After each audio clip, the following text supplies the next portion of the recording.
All right, everybody. Well, welcome back.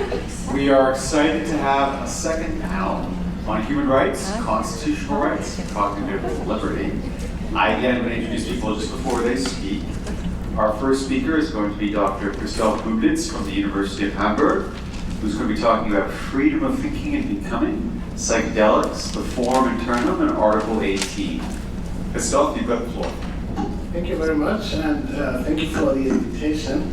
I'm very pleased to be here, and being here, I thought I may start with bringing together two people from Harvard, actually, two people who have likely never met, and if they had met, they would not have approved of each other, I guess, even though they both championed the same idea with, I would say, global and lasting effects. The first is, of course, Timothy Leary, a world icon of the counterculture, while the other has been largely forgotten by history. It is Charles Malik, a Lebanese professor of philosophy who did his PhD here under Whitehead in the 1930s, and he also taught philosophy here for a while. Now, Malik became, by chance, so to speak, the Lebanese representative to the United Nations, and also happened to become part of the core group of people in the Commission on Human Rights who wrote the Universal Declaration of Human Rights in the late 1940s. And along with his French colleague René Casson, he championed one idea which is today Article 18 of the Universal Declaration, the right to freedom of thought, conscience, and religion. So thanks to him or to them, this is an established human right of all of you, and it's codified in several international binding treaties. However, what this right means more precisely hasn't really become much clearer in the last 75 years since it was adopted. It has rarely been applied by courts, and so we do not know much what it protects. One formal feature is that it has an internal side which is protected unconditionally. That means interferences with this internal side cannot be justified. So this is a very strong right, one of the strongest human rights that exist. But what it really means remains unclear.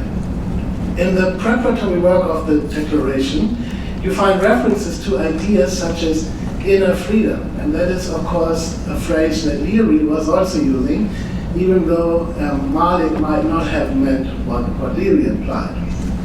So Malik was you can say, bourgeois, Orthodox Christian, a professor of philosophy, very much tied to the classical canon of philosophy. So for him, freedom of thought is something like freedom of Socrates and freedom of reason. However, the personal views of such drafters is not decisive for interpreting international norms. Of course, there are other rules, and what matters is the understanding of the parties. And in this case, the understanding of the parties is simply not clear. They didn't really have a fixed understanding of what they meant when they adopted the right to freedom of thought. Now, for such cases, international law has some rules of interpretation that must then be applied. And this brings me to my first claim. Freedom of thought, the right should comprise free thinking in a psychological sense.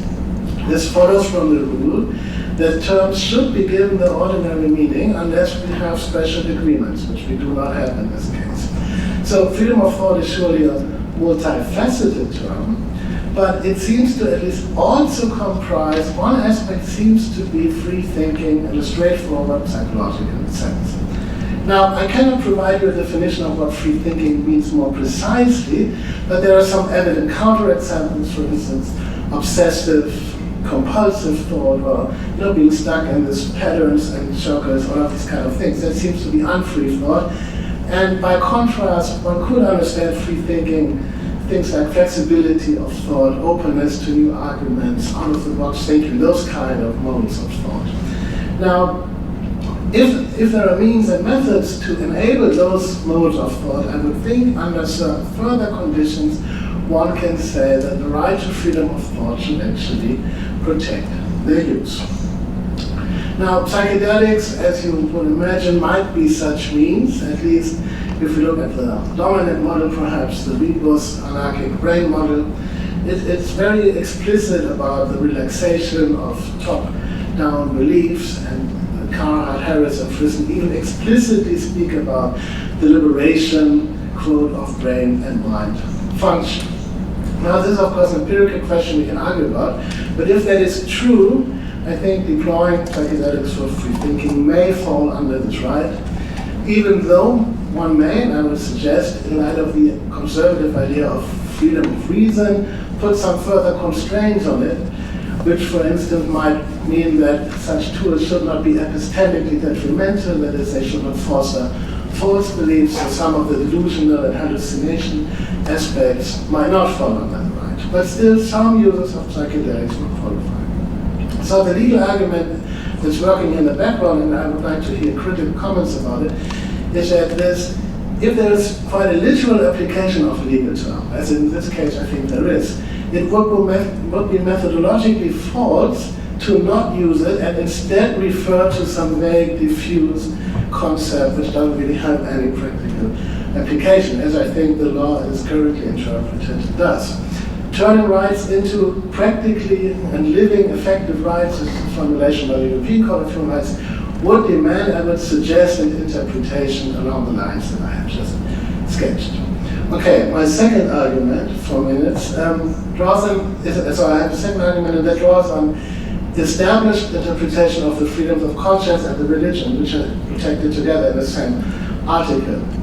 These rights, that is established, they have an inner sphere, sometimes called the Forum Internum, the space where religious beliefs are formed, the inner court of conscience. And according to a centuries-old understanding, this inner sphere should be outside of the reach of governments. Now, my suggestion is that freedom of thought now demands expanding this sphere, at least to other fundamental existential aspects of the person, such as people's search for meaning and purpose in life and the engagement with their self. The idea behind this is that all human beings share this existential situation, being thrown into this world. We have to find our path and purpose, and we have to do this to some degree by our own lives. And this requires, as far as this is possible, some protection against the overwhelming influences working on us all the time. And this idea you can find in Malik and in speeches at the Commission on Human Rights, where he speaks about freedom of thought as the freedom of becoming. Now, the legal argument then further goes that using means and methods that promote such existential engagement with oneself must fall under that right, at least in severe cases, so not every life coach should be this, but substantive means and methods should qualify. And I think you can make your argument that this applies to psychedelics again. They seem to be tools that can contribute to meaning making, and they seem to allow persons to engage with unconscious material. Now, this might, of course, sound too Freudian to some of you, but I think you can reformulate this in more modern psychological language, that there's some form of self-engagement that is promoted and advanced by these substances. Now, I think this is what freedom of becoming must somehow comprise. To summarize, contemporary interpretations of the right to freedom of thought should encompass at least these two dimensions, free thinking and this kind of deeper engagement with oneself. I think it's actually hard to deny that they are part of the right to freedom of thought. And in this minimal sense, despite all the differences Leary and Malik may have met. The scope of my argument is considerably smaller than arguments around drawing on the notion of cognitive liberty, but this argument doesn't seem to be exhaustive. It seeks to establish like a minimal defensible core of the right. For many other aspects of cognitive liberty, indeed, another right might be needed, all the other kinds of things you can do with minds.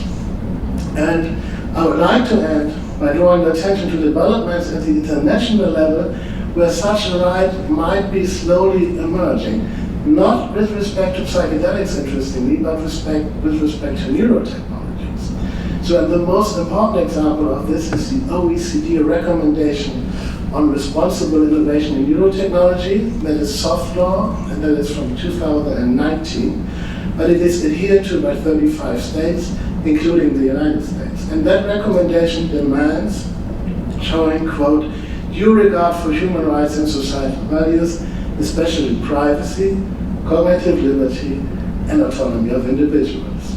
So outside of the politically land context of psychedelics, the idea of cognitive liberty might slowly be gaining recognition. Thank you.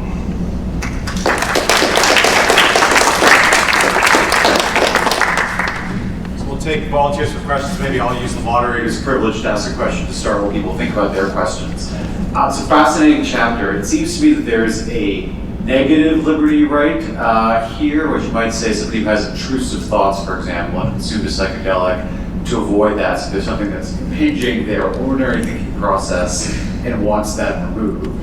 Versus a positive liberty conception where they say there are a series of thoughts or ways of thinking I wish I had that I cannot have access to.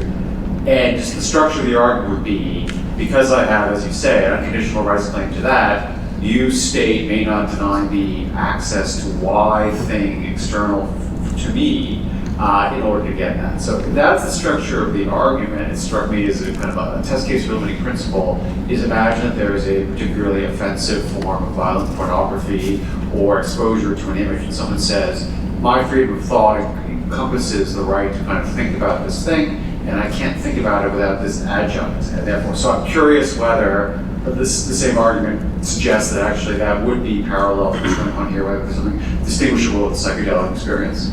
Yes, thank you very much. So I would completely agree with your structural characterization of the right, just adding that the negative and positive liberties that often people speak about their interdisciplinary circumstances are not necessarily the same as positive and negative rights, but of course you're well aware just to make this clear. So I agree with that conception of the right. It's the state denying access to these tools is then something that triggers the negative right. Don't do this to me, leave me alone. I will take care of it. So I don't want to get access, I just want you to not hinder me from having access. And I did make these qualifications to not have to include all kinds of mental alterations. I would think if we can go with a very narrow idea of what free thinking really means, which would just be particular, perhaps dispositions of thoughts or capacities of thought, that might do the trick. It's not all alterations to thought, right? And this is a tribute to the idea that if we have these very strong human rights, we have to give them a narrow scope. Otherwise, it would be somewhat absurdum at some point. Nonetheless, perhaps even with these kind of violent sexual thoughts, if this is somehow clarifying some deep inner conflict, and psychedelics might be the tool to kind of like get this up and to be processed, I think that would qualify. Yes. Thanks. Thank you. I see Andrew. I'm going to be able to raise your hands. Andrew. Okay, so actually, the analogy to pornography, that's what I was thinking of. I was wondering how much your argument either philosophically or legally kind of depends upon the psychedelic experience as being interior, as being cognitive. So if you think about psychedelics actually as acting on the body in addition to the mind, does that change the way you think about this either from a legal perspective or a philosophical one? I think the idea is for the psychedelic experience, the fundamentally different than, let's say, like a sexual experience, where you think, okay, you move from the mind into the bodies, does the whole sort of legal framework change? Yeah, thank you. So, in the background of your question, of course, there's a distinction internal and external, which is a gray area distinction. This is just legal phraseology. So I would say even bodily effects can be internal in that sense, and perhaps not every mental effect is purely internal. And in this case, of course, it would be hard to characterize the whole act of administering psychedelics as a purely internal thing, because clearly there's a societal level involved in all of this. So therefore, I would think this is not even a purely internal thing. But given its importance, I would think, to the internal, that is where the weight of the legal argument comes from, the effect on the internal side, and that should basically emanate also to this external side. But this is why I would put more restrictions on this, because it's clearly a societal thing that you cannot simply say, well, this is absolutely protected, and we have disregard for all these external effects. Great. Susie, you've got the next question. Hi, I have a question about how this is being operationalized under mandatory human rights due diligence in Europe in particular. If you think about it, a lot of the ways that these drugs are going to enter the market are through for-profit companies, which are going to be subjected to various EU legislation, such as the Corporate Sustainability Due Diligence Directive, which does reference the OECD guidelines, which does require mandatory human rights due diligence. So far, I haven't really seen this conversation around the cognitive liberty. It's, to me, it's sort of the missing, it's like the orphan piece of human rights right now. What's your perspective on what's happening to actually operationalize this so that companies are actually required to think about this? Yeah, so I mean, that has many different implications, but I should say up front, this is of course my interpretation of the right that has not been established by any court, and there's no precedent. The whole right is completely empty. 75 years, the whole world, I found 5 judgments on it. So this is an empty canvas, and I'm just making suggestions how to understand it. Therefore, we are far away from real practical implications, but I mean, in the end, you would have to ask questions about positive access rights and all of this, but I think it's very far down the road. Yeah. Sorry to be a little bit imprecise. Yeah. Right, go ahead. Yeah, thank you. I first just want to say I never imagined I would be at a Harvard Law School conference about psychedelics here in Hamburg, Norway, and brought it into the room, so that was amazing that you can pass it. But my question, you mentioned that if psychedelics can produce things that we call psychiatric symptoms, hallucinations and delusions, that might not be considered under the purview of cognitive liberty. And I think it's really interesting to consider, and I wonder if you have thoughts on how we may be pathologizing what the psychedelic experience is. Is it something that is good, or is it something that is bad? Because as most people probably know, there's a lot of work going on to develop pharmaceuticals that are 5-HT2A agonists that have no psychedelic effect. And in that pursuit, there is certainly this ongoing bias against the psychedelic state as actually being a pathological state. So I wondered if you could comment on that a little bit. Yeah, so I think this is not, it's a little bit immaterial, but perhaps indirectly relevant to my question. So the question whether freedom of thought also covers, let's say, psychiatric symptoms is, of course, one that has been asked in the 70s and 80s in the anti-psychiatry movement. And of course, I think there's some sense in which you can say all the delusional thoughts are freedom of thought, or at least doctors do not take it away by coercively injecting me something against this. I see this argument, but I would say that this might not be the sense of freedom of thought in the international human rights field, because it has certain structural features, for instance, that it's a very narrow right, must be narrow right because it's so strong. So if one would follow that argument, all coercive medications that affect thinking would be per se illegitimate. And that to me does not seem to be a proper construction of the right, given the background that this comes from. You know, the main figure driving this, and even though that's not directly a legal argument, is a professor of philosophy who wanted to champion, reasoning and these kind of things. So if you would stretch this to also encompass all kinds of delusion, I think we would kind of like lose the core of what was once meant. Yeah. Still, these other questions I think are relevant, but perhaps not in this particular aspect. Yes. Okay, so go ahead. I find this topic so fascinating, especially as a psychiatrist.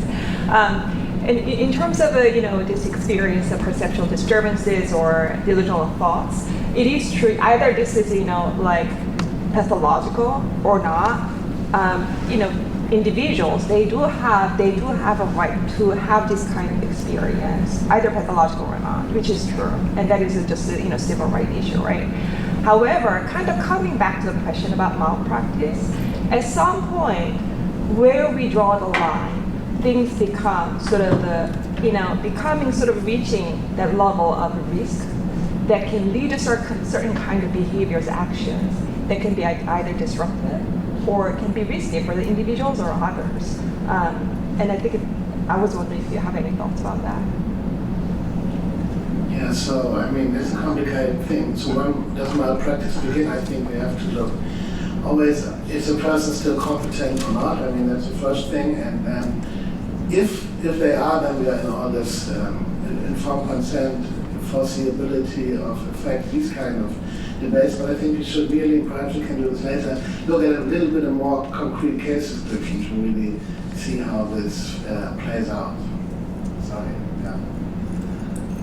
Wonderful. With that, we're going to transition. So our next pair of presenters is going to be Mason Mark, who's already been introduced, and Rob Lykos, who's the LaRoche Family Chair in Law at Hamburg University Law School, and they're going to talk about constitutional dimensions, or U.S. constitutional dimensions, I should say, of psychedelic law.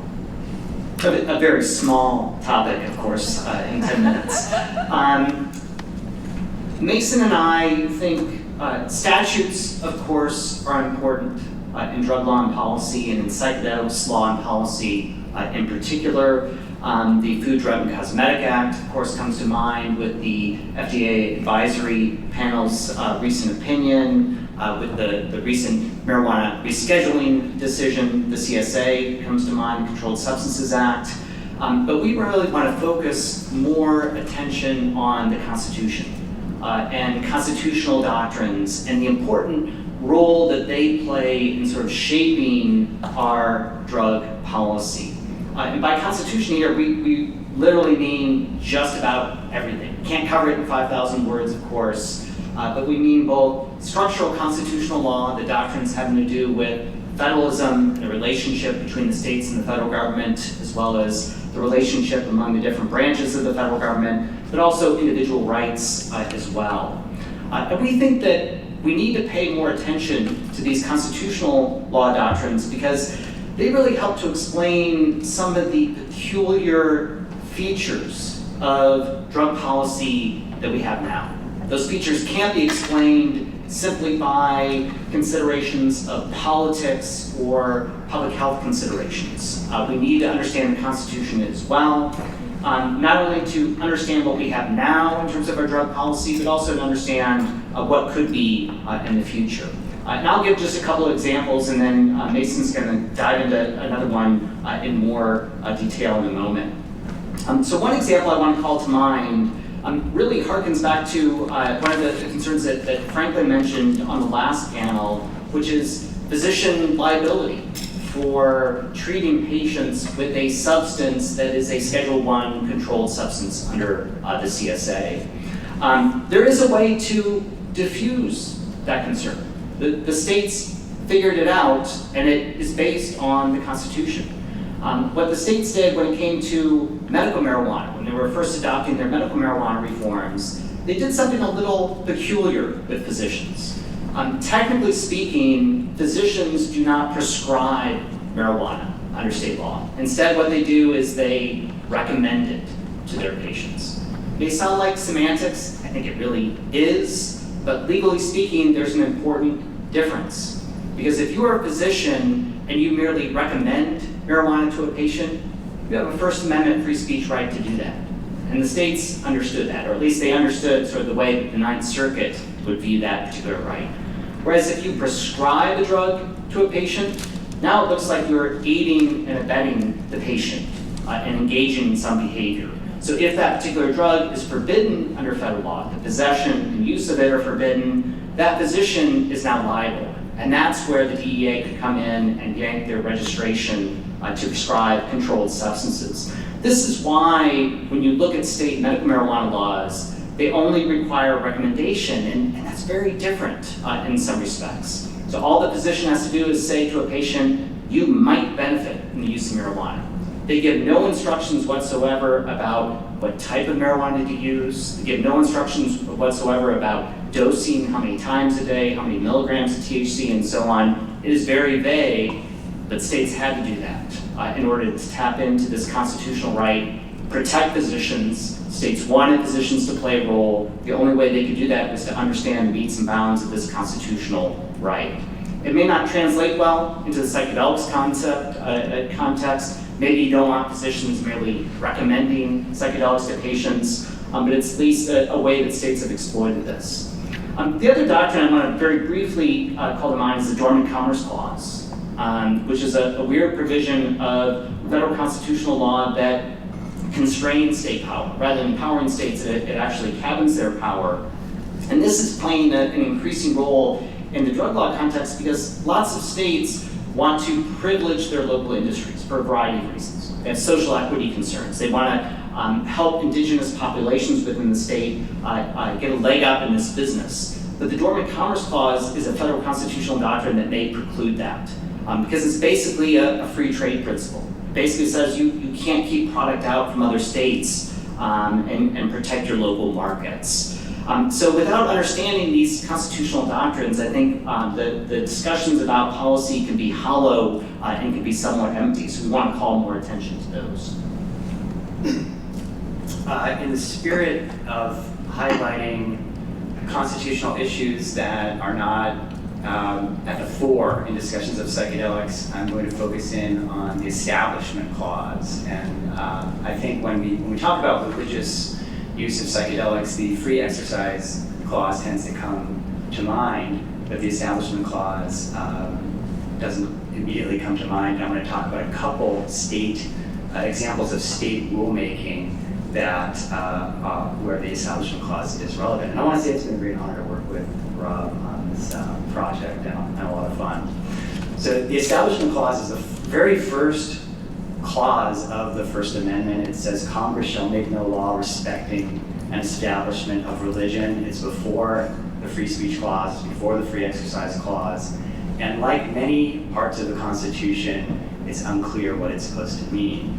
And so there's great debate over how to interpret it. And there are a few different interpretive theories on the Establishment Clause. One is considered a view of separation, very clear separation of church and state, that the clause creates this boundary between government and religion. And this is a very old view held by Thomas Jefferson, for example. Another view would be characterized as one of neutrality, and that is more of the perspective that government should neither promote or suppress religious perspectives. And then a third interpretation is one of accommodation, and proponents of that perspective believe that the government should accommodate religious organizations to put them on equal footing with secular organizations. And that accommodation view is increasingly the perspective of the Supreme Court. And in adopting that view, the court relies heavily, as it does in interpreting other aspects of the Constitution, on history and tradition. And I'll come back to that in just a second. So I want to zoom in, though, into Oregon's rulemaking for Measure 109, the Oregon Psilocybin Services Act, which voters approved in November of 2020. And then the Oregon Psilocybin Advisory Board advised the Oregon Health Authority on making rules, primarily in 2021 and 2022, for implementing that program, which opened for business last summer. And I was involved in that board, I should say. And during the rulemaking process, some activists in Oregon proposed that the health authority should make a parallel set of rules to accommodate religious or spiritual practitioners, to exist alongside whatever the ordinary Measure 109 rules should be. And I should note that Oregon's very interesting because, legally speaking, the facilitators, the people that monitor their clients in the state, are prohibited from treating or diagnosing health conditions. They cannot practice medicine. They cannot use psilocybin medically. And so it's not a medical program.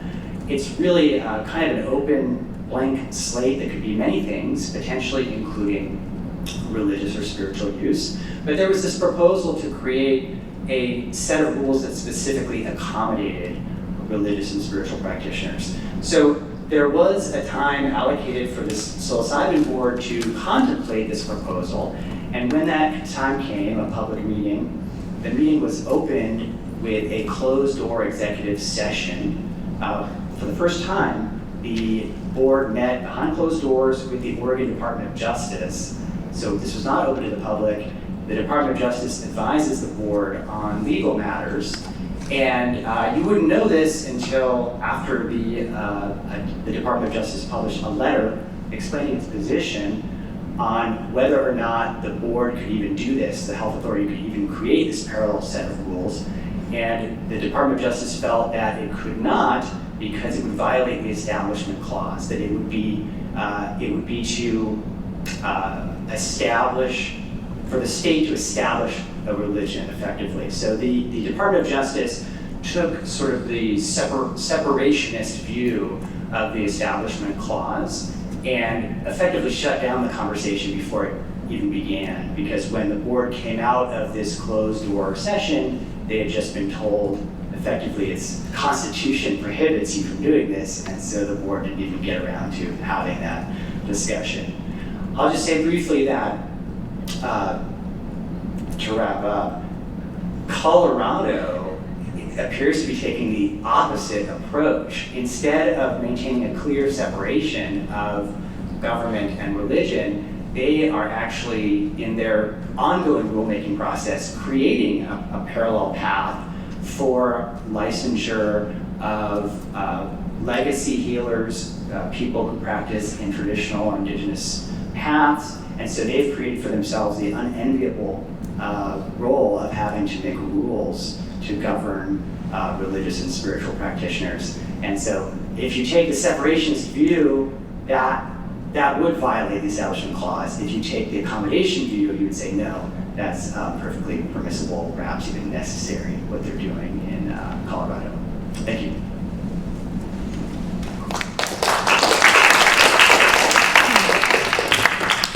Now we're ready for questions. Here, one.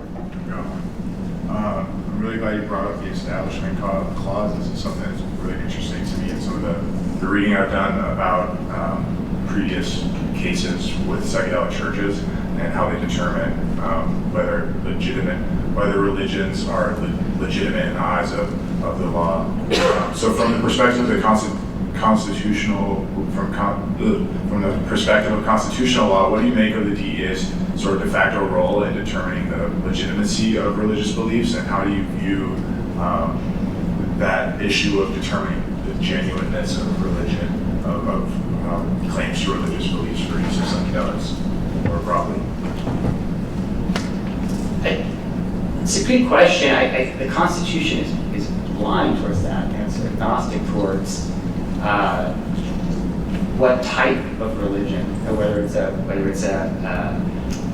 long-standing traditional religion or a psychedelic church that was established last Thursday. But in practice, courts have made that distinction.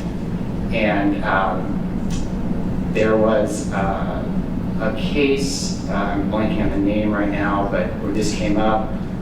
Effectively, the Native American Church initially welcomed both people who were Native American and people who are non-Indigenous into the Native American Church.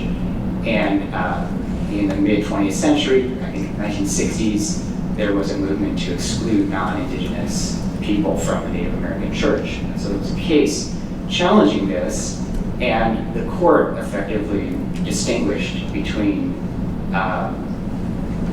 Native American and non-Native American practitioners on the grounds that there was a special relationship that existed between the government and Native American tribes, such that the establishment of religion, it would not represent the establishment of religion to grant only those Native American practitioners a religious exemption.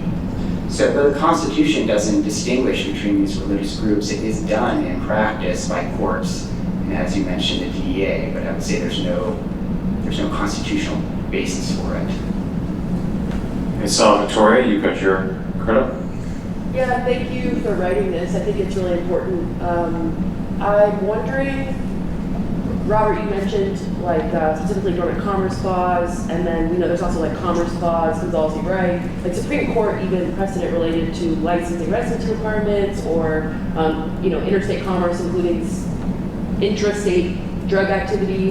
How strong is that precedent, do you think, from cannabis or even alcohol in the case of Dormant Commerce Clause, Supreme Court, in psychedelics? Can we say, it will definitely apply here, or what are some of the differentiating pieces of it? I don't think there's any difference in terms of the substances. So if you look to case law that governs alcohol might be a little bit different just because we have constitutional amendments that deal with that and give the states a little bit more latitude than they have with other substances. But whether it's precedents dealing with marijuana, and there's a growing number of precedents for that, and the way that the states kind of have these quirky state-based markets, or psilocybin or any other psychedelic, I think the same rules are going to apply. And the basic rule, the sort of bedrock rule of the Dormant Commerce Clause is that states can't discriminate against outsiders. So if you have a state like Oregon or a state like Colorado that's trying to set up a market and trying to keep tabs on that market and maybe have a closed experiment where they nurture a particular industry that has certain characteristics, that's really tough to do in the face of a free market principle that says you have to let in stuff from outside. And I think over time that's going to become clearer and clearer. I see, Robert, you've got a question? I really enjoyed the comments on this paper. Found it really thought-provoking, especially looking at Colorado and Oregon and establishment clause, considering it. What I'm really wondering though is this the Supreme Court clearly has their eyes on reining in and to some degree dismantling the administrative state. I'm wondering kind of how you view it, because Eagle and Condor getting their CSA exemption, I don't really view as the DEA becoming enlightened, but more that they do not wish to be kind of scrutinized by this court. I'm wondering how the ruling coming up on Chevron deference you think may affect policy going forward.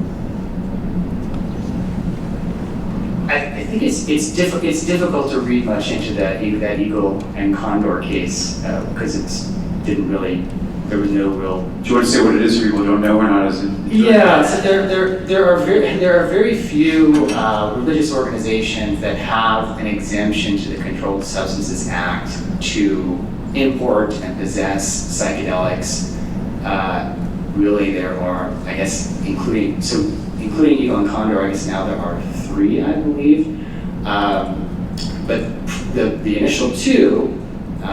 The UDV and the Santo Daime Church, they established their exemption through court cases. But the Eagle and Condor had a suit against the government for an exemption, but it's settled. They reached a settlement, so it's difficult to read too much into that outcome. I'm hesitant to comment on what how the current debate over Chevron would affect this. I mean, what particular aspect do you mean that so would the DEA's authority to make these decisions be undermined? Is that I mean, it presumably would be if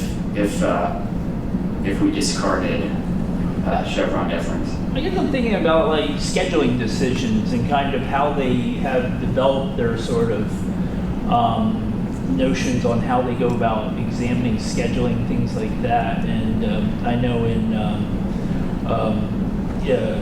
Green Spoon with MDMA scheduling, they commented on the DEA kind of acting kind of in a way that's kind of in contravention to the intent of the CSA. But Chevron kind of prevented them from having any sort of comment on that. Well, scheduling certainly could use a complete overhaul, so perhaps that's a silver lining. I mean, I certainly don't want to endorse jettisoning deference to agencies regarding matters of their expertise, but perhaps that would be, a positive effect. Any thoughts on that, Rob? Yeah, I could imagine if a court were truly to abandon Chevron deference, all that would mean is you'd be replacing the DEA's decision-making with a court's decision-making. And if you're in the Ninth Circuit and you're looking for more liberalized drug policy, maybe that's a good thing. If you're on the DC Circuit today, I'm not sure if it would result in anything different. It would just be a judge trying to figure out what are these criteria that Congress enumerated in the Controlled Substances Act? What do those mean? How do we apply those? They might reach the exact same decision as the DEA. So it could shake things up, but it kind of depends on how this stuff gets litigated and which court ultimately takes that bite at the apple. Okay, we're going to try to sneak in Leonard. You have a last question. Yes, Mason, I'm familiar with the Unea Vegetal and the Santo-Daime cases. Unea resolved at the Supreme Court level. But under the settlement, the legal encounter, what kind of settlement would that be? Oh, the Eagle and Condor settlement? Yes. So my understanding is they reached an agreement with the DEA to be able to import and possess ayahuasca, like the Santo Daime Church, for example. So it's the similar outcome, I believe, just a different path to reaching it. Why did DEA not object further? Why did DEA not object further? I can only speculate. And I think that's what I mean by it's tough to read into what this potentially means for any future legal cases. Great, and with that, we're going to transition to our last speaker for the panel.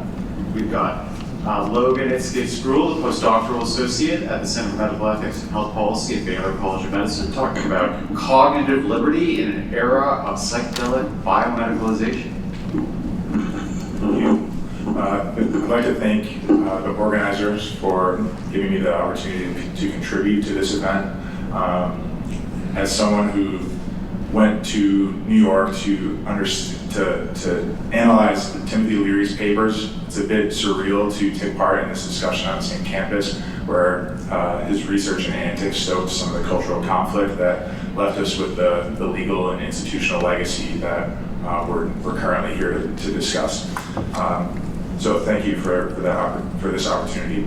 I'm going to give you a couple highlights from my chapter, which attempts to make a case for why cognitive liberty should be taken more seriously amidst prohibition and the contemporary developments in psychedelic science and medicine. Cognitive liberty, meaning self-determination over one's own neurobiology and conscious states, is a rights-based principle intended to mitigate social threats associated with the proliferation of technologies for intervening on, surveilling, and reshaping the brain. As we've already started to discuss a bit, there are some positive and negative liberty implications from this concept. But my main thesis is that the field's approach to law, policy, and even clinical practice ought to be grounded in the principle of cognitive liberty, giving the existing knowledge about psychedelics' capacity to reshape the brain and subjective consciousness, as well as some of the shortcomings of an overemphasis on medical legal reform. Owing to neuroscientific and clinical research, which has contributed to the reframing of psychedelics as potential biomedical treatments, these substances are increasingly situated alongside other neurotechnologies. And much of the excitement about psychedelics as brain-changing tools stems from the transformative potential implied by their neurobiological and subjective effects. For instance, neuroscientific evidence suggests that psychedelics can facilitate change by generating several types of neuroplasticity, and they're diverse and not fully explicated yet by the research, but neuroplasticity is a concept that generally refers to a brain's capacity to change through structural and functional reorganization of neuronal and neural network connections, often through experience and interface with the outer world. So psychedelics' apparent capacity to instigate heightened states of neuroplasticity has led to this popularization of the idea that psychedelics can rewire the brain. Although it's not as simple or determinate as that, while the plastogenic effects of psychedelics are themselves enough to raise ethical concerns that are adjacent to cognitive liberty, given the experience-dependent nature of neuroplastic change and neurodevelopment generally. This is why we place so much emphasis on setting, therapy, the role of the physician, and the potential for abuses by people who are interacting with those in psychedelic states of consciousness. Psychedelics' potential to transform one's subjective disposition is equally relevant and concerning, perhaps even more so given the basic premise of free thought that underlies other forms of freedom. So consideration of the biases, the frameworks that we're sort of imputing into people as physicians engage and therapists engage in psychedelic medicine. So in addition to the wide range of sensory, cognitive, and emotional effects of psychedelics, several studies have also shown that psychedelics can contribute to transformations in meaning, belief, and various aspects of the self. And since the acute and long-term effects of psychedelics are highly variable and susceptible to the influence of set and setting, specific outcomes of psychedelic use are largely indeterminate. Heightened states of neuroplasticity, for example, don't suggest any particular outcome. So as much as these substances are neurotechnologies, this isn't a technical procedure in the way we might assume many medical procedures are. But rather, we're presenting a critical period where an experience-dependent change is possible. So depending on one's intentions, surroundings, social supports, and opportunities, affordances in the environment, psychedelics can be used to facilitate any number of changes or desired changes to oneself. Thus, psychedelics can be considered tools for intervening on one's brain and thought processes to change how one thinks. And the most basic and fundamental policy issue for the field that follows from this is the question of who ought to possess the authority to use these tools and under what circumstances. Now, through the lens of cognitive liberty, individual self-determination is emphasized. And in medicine, the authority of the physician to determine diagnoses, to prognosticate, and determine a treatment plan is typically privileged. However, ethical administration of psychedelics may require some sort of inversion of this dynamic where the patient takes a bit of the lead. Now, all this is to say that as much as there is a sort of technical aspect and there may be some sort of psychotherapeutic art involved, that a cognitive liberty stance does not necessarily preclude support for medical for reforms that facilitate science and medical research, which is an important part of correcting the current state of prohibition and improving the specialized application of psychedelics for those with mental health conditions. However, pursuit of legal reform should not be restricted to medical uses, and I'll note three shortcomings of approaches that privilege medical reform. First, pursuing medical approval of psychedelics may be seen as politically expedient and an uncontroversial approach. However, it is not apolitical, and it's ultimately limited by its piecemeal character that only addresses one substance applied to one disorder at a time, at least in the case of pursuing FDA approval. This may seem politically expedient, but it's neither time nor resource efficient, and it fails to acknowledge the political character of the classification system that we're dealing with, and that these categories are not based in science, or at least were not originally based in science. So the second shortcoming of the piecemeal approach that concentrates on demonstrating clinical utility, it doesn't account for other legitimate uses of psychedelics, such as spiritual or religious uses, as we have started to discuss. However, there's also other valid reasons for personal use, such as the pursuit of self-knowledge, well-being, or creativity, which are commonly reported motivations in studies of psychedelic users. In other words, the medical approach does not go far enough in supporting cognitive liberty and individual self-determination. Third, prioritizing medical approaches at the expense of more far-reaching reforms, which may in fact be complementary, ignores the extent to which scientific and medical knowledge has already influenced rates of adult use. Without supporting decriminalization, limiting legal reforms to medical applications in an attempt to consolidate medical authority over psychedelics may exacerbate harms of criminalization by reinforcing the notion that only medical uses are legitimate and help to preserve the state apparatus for waging the war on drugs.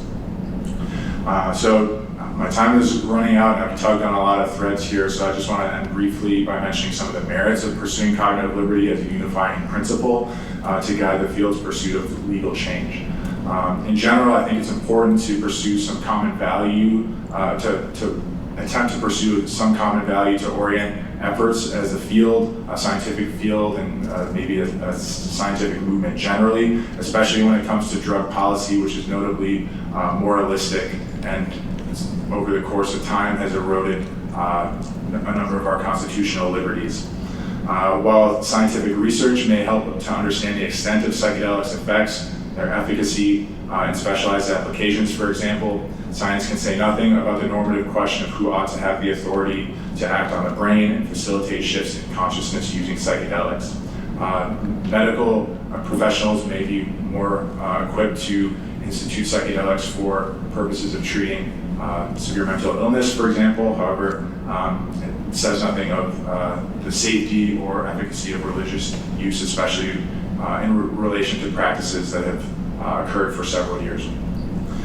In addition, science, as much as we may try, cannot be used to adequately refute the drug scheduling system that is not based in science in the first place. We need something that we can rally behind to support more far-reaching reforms. And I believe cognitive liberty is something that can serve that purpose. So to wrap up, the principle of cognitive liberty is advantageous because it speaks to the inoffensive and familiar principle of freedom of thought. Furthermore, the notion of cognitive liberty permits us to simultaneously acknowledge the injustice of prohibition, explore medical applications of psychedelics, and recognize the range of legitimate uses for psychedelics that fall outside the realm of medicine in order to pursue more tolerant and humane drug policy. Thank you.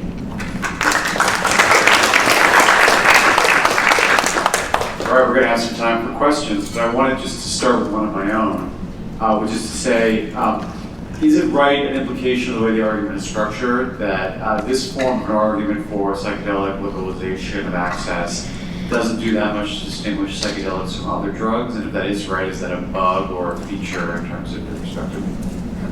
I will try to strike a middle ground here because I think decriminalization more broadly is definitely an implication of a cognitive liberty perspective, but I do think there are reasons to view psychedelics in sort of an exceptional view. One, because of the sort of broadband effects on the brain. Two, because of the sort of implications of applying a drug in this way in clinical context, and the implications of sort of limiting, cutting off the opportunity to do so for other reasons when the sort of justification for limiting it is not there, and the justification for scheduling and classification in Schedule 1 was not there to begin with, but made with sort of political views in mind. So I think more broad, it may apply more broadly, but I don't sort of rule out that psychedelics may be exceptional, especially in the sense that they're maybe hypersensitive to the contextual factors when it comes to how effects how the psychoactive effects may occur. Great, I see. Lewis. So Glenn has spoken about different paths, like religious, medical, recreational, though he doesn't like the use of that term. When you talk about biomedicalization, are you arguing that that the existence of a biomedical path has flow-over effects that inevitably infringe on cognitive liberty, or do you think that these different paths can coexist?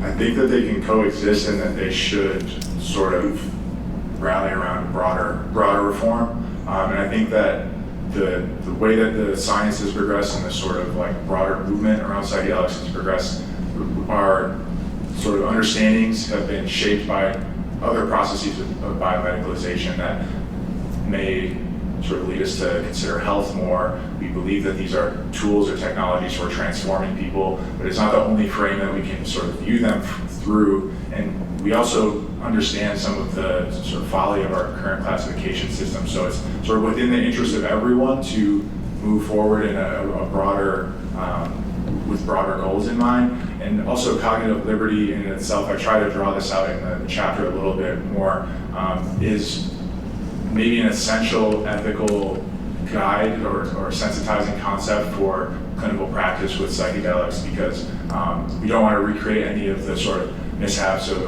the past where there's sort of coercive treatment, there's sort of prescribing people without adequately preparing them, and some of the pitfalls of maybe off-label prescribing that we might see if we don't sort of get at it with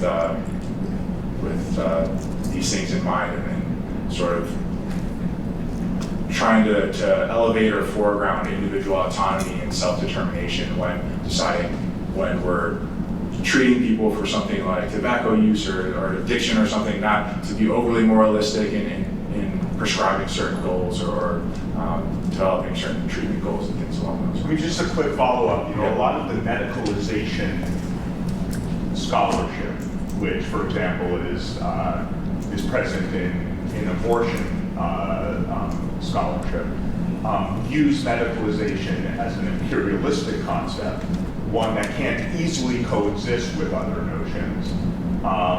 And I'm interested that you think that it can be contained within it's a certain path and coexist with other uses and approaches.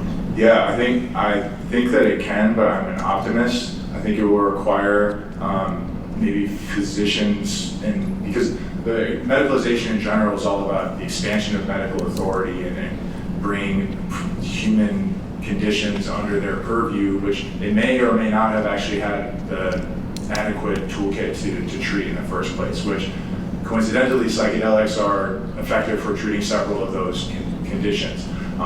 Now, whether those same conditions can be treated outside of medicine and in a religious context where people will also find meaning, given that meaning may be a part of the treatment effects, that's sort of an open question of whether what degree of severe mental illness would be required for someone to necessarily have to seek out PAT in a medical context. But I think the point is, with the coexistence, I think physicians have to maybe understand that it's not as technical of a procedure, and there may be uses, and the safety profile may be such that outside of medical context, the use of psychedelics isn't totally detrimental or as much of a public health risk as it is made out to be, or at least on par with other substances that we are concerned about. This issue that Lewis is alluding to, coexistence of a medical and non-medical path for psychedelics, is very much at the fore in Colorado, where the Natural Medicine Health Act created a personal use right or ability to use psychedelics, personally share them, and even use them in group contexts, as alongside a regulated, facilitated model. And when that was enacted by voters, regulators thought, well, how could this occur? How could we allow these simultaneous paths? But I think that they have been doing that for a long time with cannabis. And I wonder, is that a good way of thinking about it? I think there are other examples of drugs that are both FDA approved and medical and available over the counter. For example, this is a little bit different, but how do you see that as a good example or a good model for cognitive liberty? Yeah, I think that's a fair model, and I think it will speak to people's different interests in engaging in substance use and different motivations for doing so. You may have the option to seek out treatment in a setting where you perceive it to be more safe and maybe more reliable than going on a psychedelic retreat in Mexico or Peru or Ecuador or whatever. But at the same time, you may be permitted to grow mushrooms in your basement and use them at your own discretion, and hopefully with the sufficient knowledge to do so safely. And I think that's one of the things that I hope to draw further in the chapter is maybe the harm reduction, imperative of harm reduction in psychedelic science, which I don't think we've done a totally good enough job yet, at least on getting the information out there, and I think setting is like generally a good idea to tell people, but getting more information about how people are using these things, how to best use them safely in contexts where they may not be under the supervision of a medical professional would go a long way. Andrew, you had a question? Yeah, it really feels like you're skirting around the recreation sort of pleasure, sort of motivated uses. I think a lot of the questions are going to get to sort of either take that position or not. And I think actually that there is the argument probably strengthened by sort of acknowledging that we do have, very like recreational marijuana, or something of like recreational Viagra or something like that for like prescription drugs, and saying that okay, using this, if you want to use sort of anecdotes or sort of experience with recreational drugs that can work towards the long path, you have those examples. There's also queer feminist interventions into biomanipulation, thinking of, or by Kane Brace and the kind of queer theory side, that can really help make this argument against biomanipulation. That doesn't mean that you have to sort of overlook harms, but I feel like it gives you some more fuel to really go deep and make the argument that you actually want to make, because it feels like I can't tell whether you're like nervous about making it or whether you really think there's danger of making that sort of more full-blown argument in favor of broader pleasure uses. Yeah, I mean, I don't think all the legitimate uses that I'm referring to, in addition to medical or religious, are pleasure-based. Like there are health motivations, there are cognitive enhancement motivations and things along those lines. And I do think invoking recreational uses in our culture that is so, our drug culture is so fraught with assumptions and moralism that you bring it up, it can be counterproductive, but I don't discredit any use along those lines or use for those reasons.